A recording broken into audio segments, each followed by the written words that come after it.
Sir, আপনি আমাকে আসতে বলছিলেন, কেন আসতে বলছিলেন স্যার বলেন? ও চেঙ্গু, তুমি আসছো? এই যে দেখো, টেবিলের উপরে একটা প্রশ্ন আছে, মাত্রই পিন দিলাম। তুমি এটা আমাদের হারুন স্যারকে দিয়ে আসো। স্যার, এটা কোন ক্লাসের প্রশ্ন? সেটা জেনে তুমি কি করবা? তোমাকে যেই কাজটা দিছি সেই কাজটা করো, যাও। ও আচ্ছা, সরি স্যার, সরি স্যার।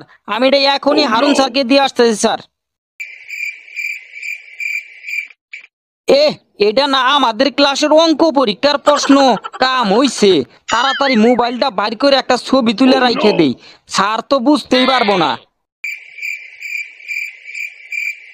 বন্ধু, তুই আমাকে একটা কথা বলতো, মানুষ যেই পাতে খায় ওই পাতে হাগে কেমনে? দেখ চেঙ্গু, তুই ফালতু কথা কয়ে আমার সময়টা নষ্ট করিস না। এমনিতেই মাথা গরম, আর 2 দিন আছে মাত্র অঙ্ক পরীক্ষার। আমারে বাড়িতে গিয়া পড়তে দে। আরে বন্ধু, এত রাগ করস কে? আরে এত পইরা কি হবো? অঙ্ক পরীক্ষার গুল্লি মার।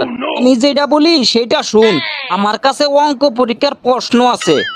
প্রশ্নটা দেওয়ার জন্যই তোরে ডাকছি। তুই আমার বেস্ট ফ্রেন্ড, কলিজার কলিজা, জানের জিগার। তোরে প্রশ্নটা না দিয়া থাকতে পারলাম না।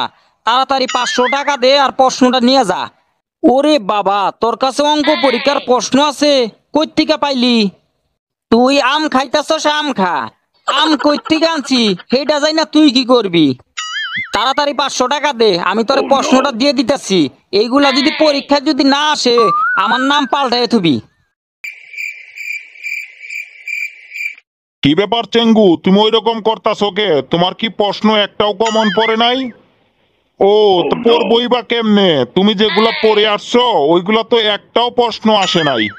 তুমি যখন প্রশ্নের ছবি তুলতেছিলে আমি তখন ওখানেই দাঁড়িয়েছিলাম, আমি সব দেখেছি।